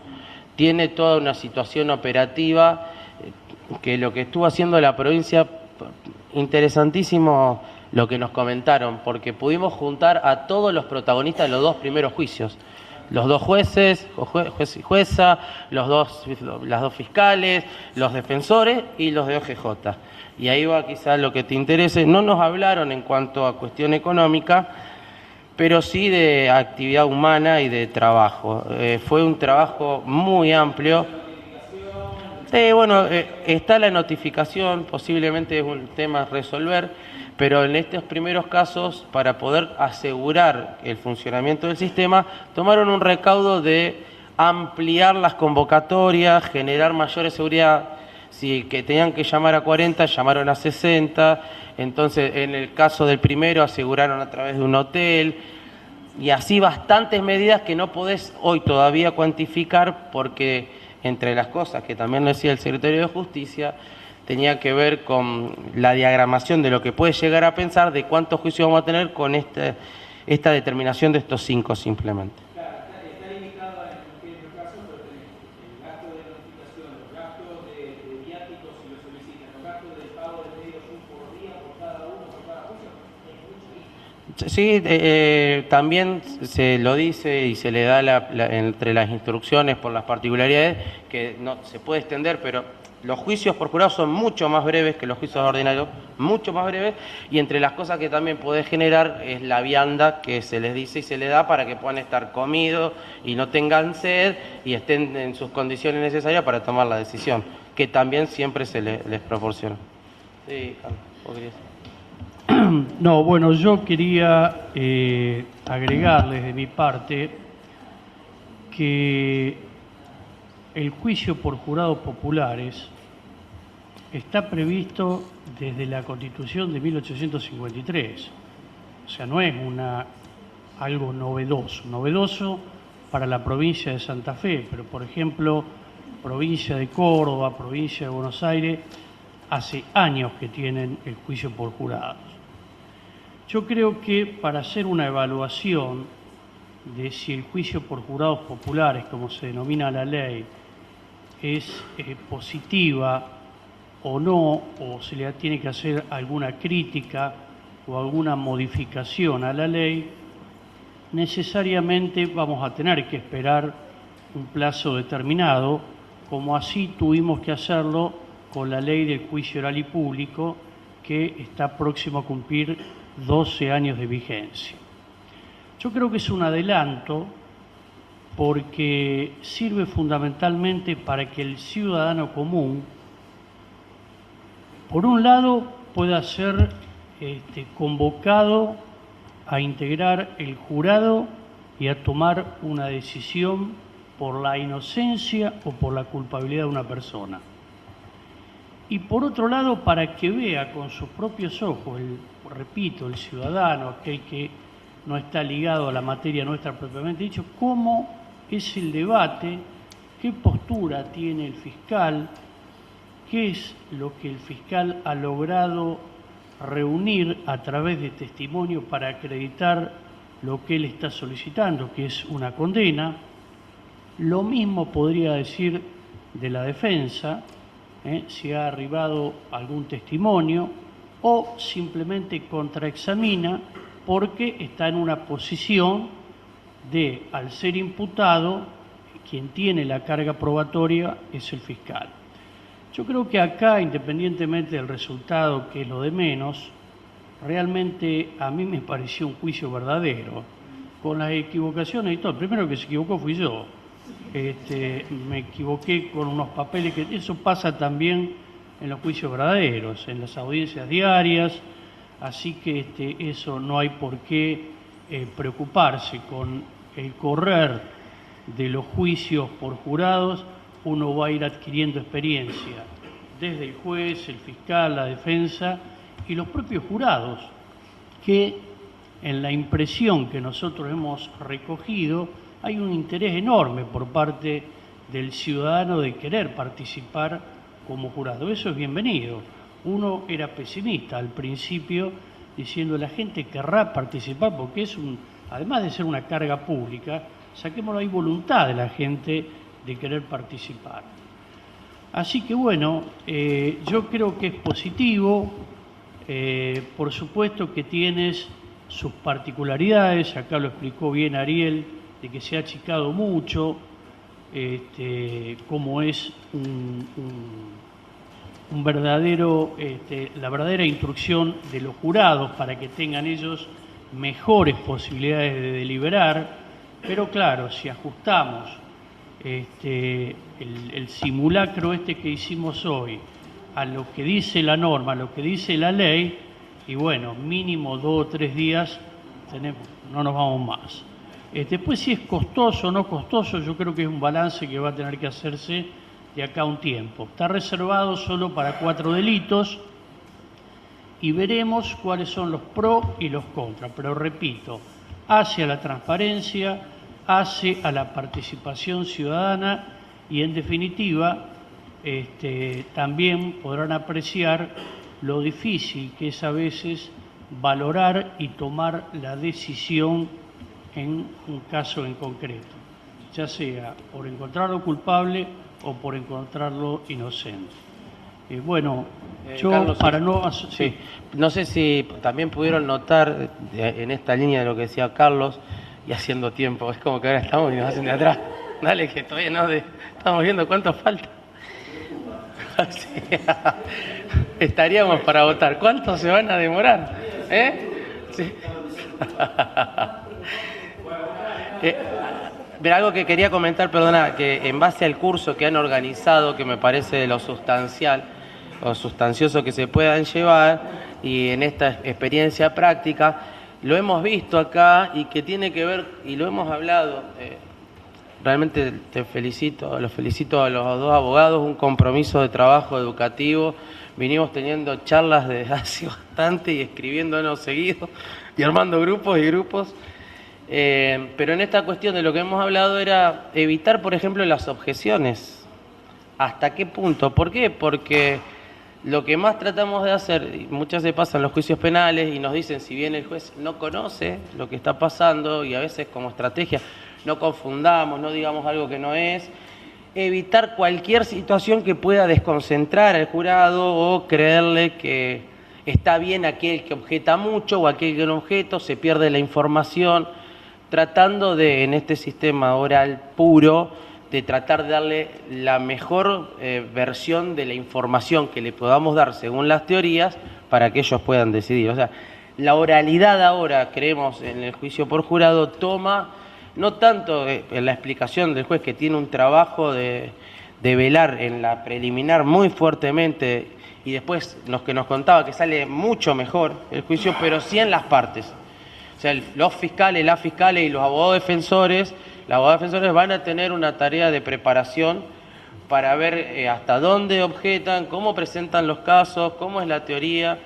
Y bueno, también nos va a determinar ahora en ese juicio y cómo con 2 abogados diferentes, con un jurado diferente y con una estructura diferente, qué resultado tenemos. Así eso va a ser muy interesante.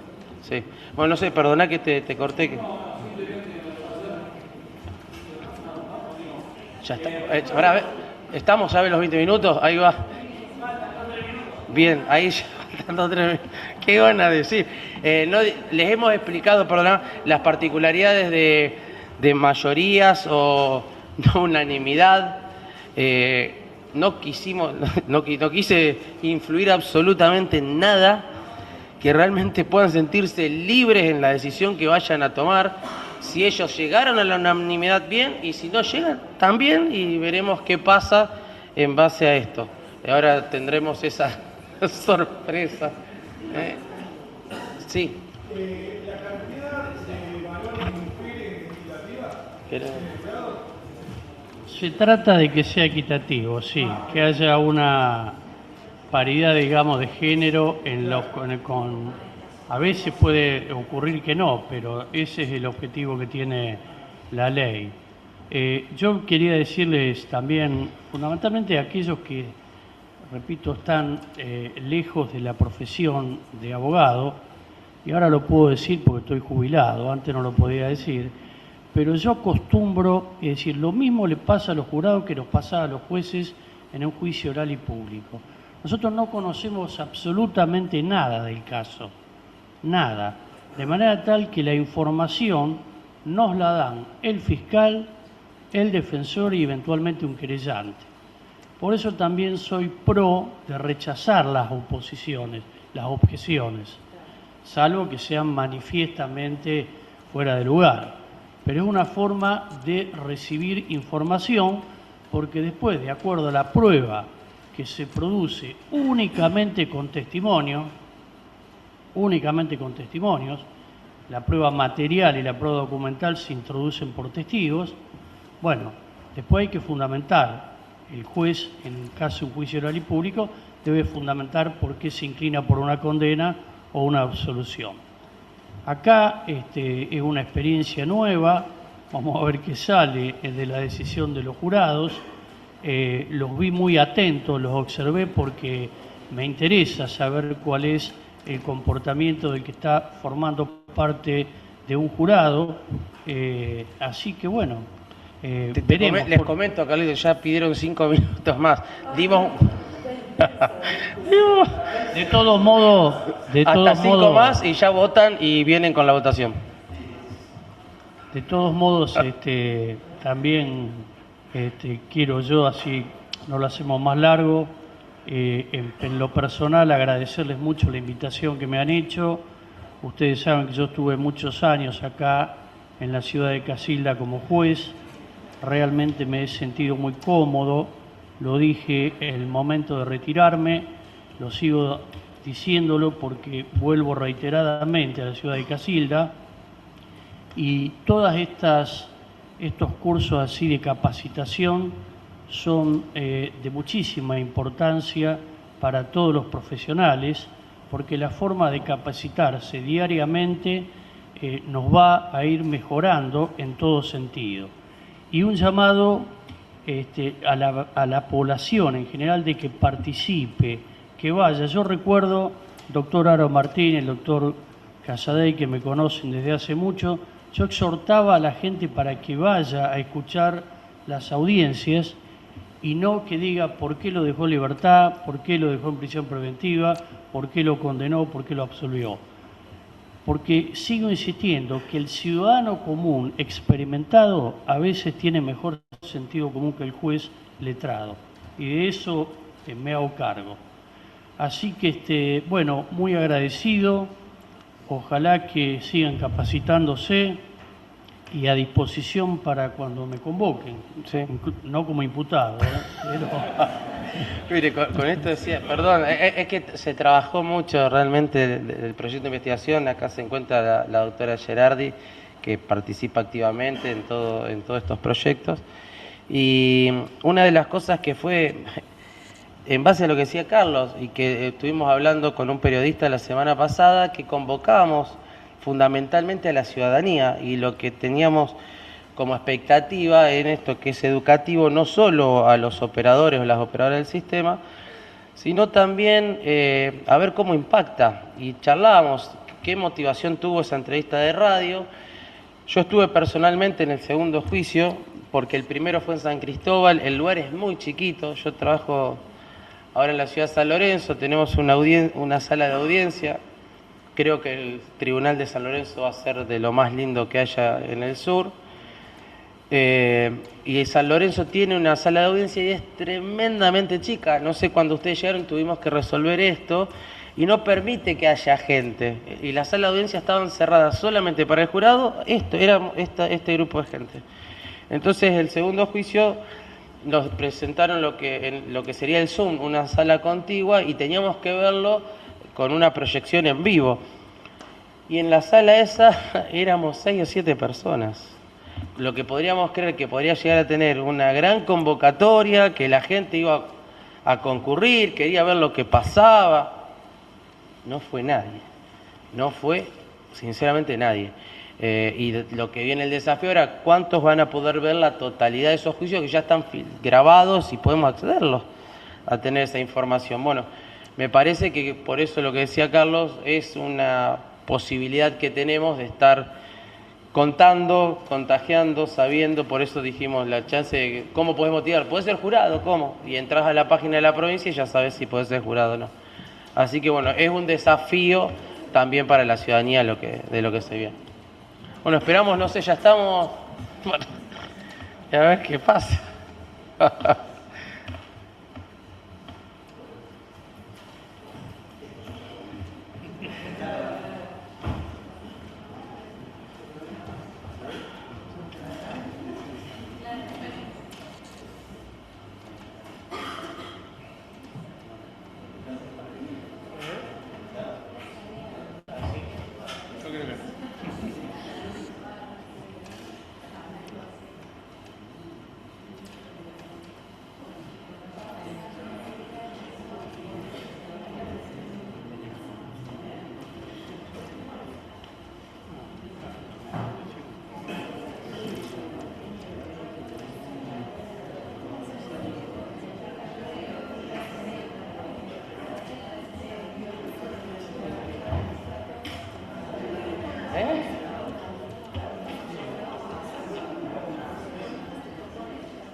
No, sí.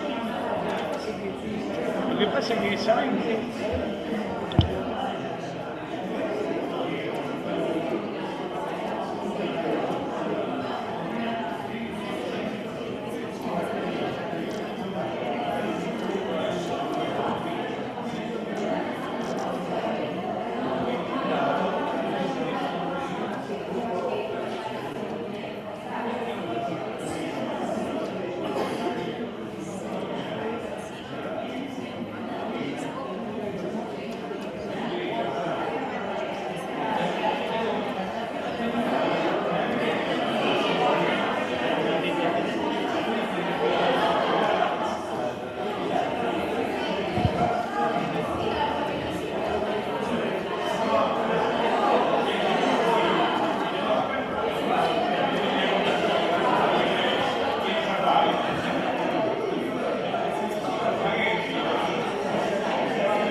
Bueno, vamos a retomar entonces con la última parte del juicio, preguntarles a los miembros a quien ha sido elegido como el representante, digamos, del jurado, si han arribado a un veredicto.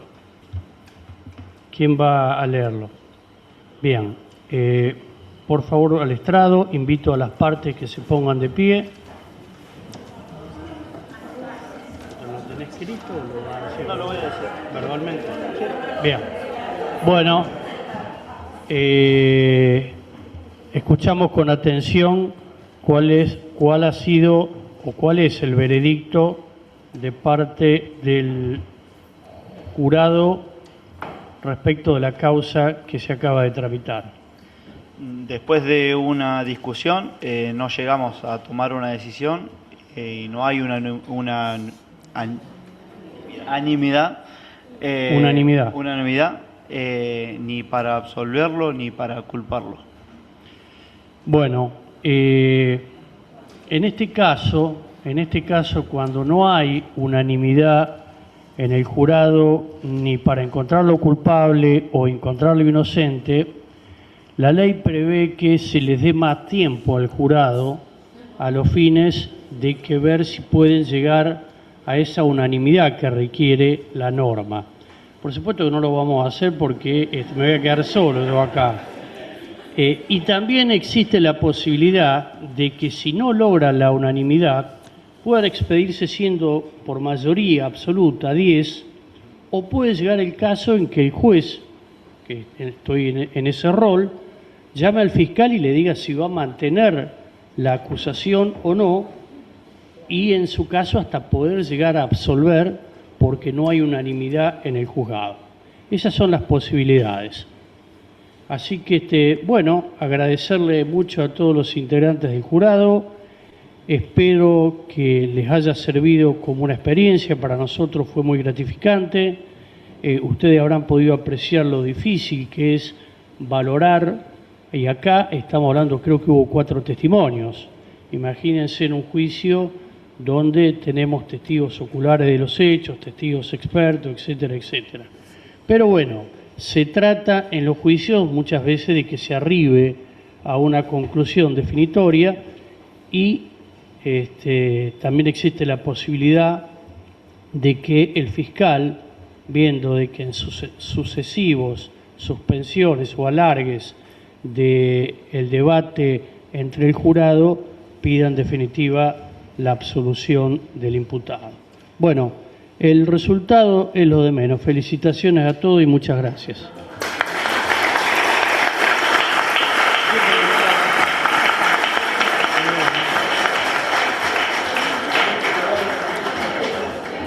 Bueno, con esto, no sé, Diego, ¿querés dar una despedida formal, no? De finalización del curso, una despedida formal. Un segundito. Público, el doctor Aro va a hacer un cierre del curso y con eso ya quedamos liberados.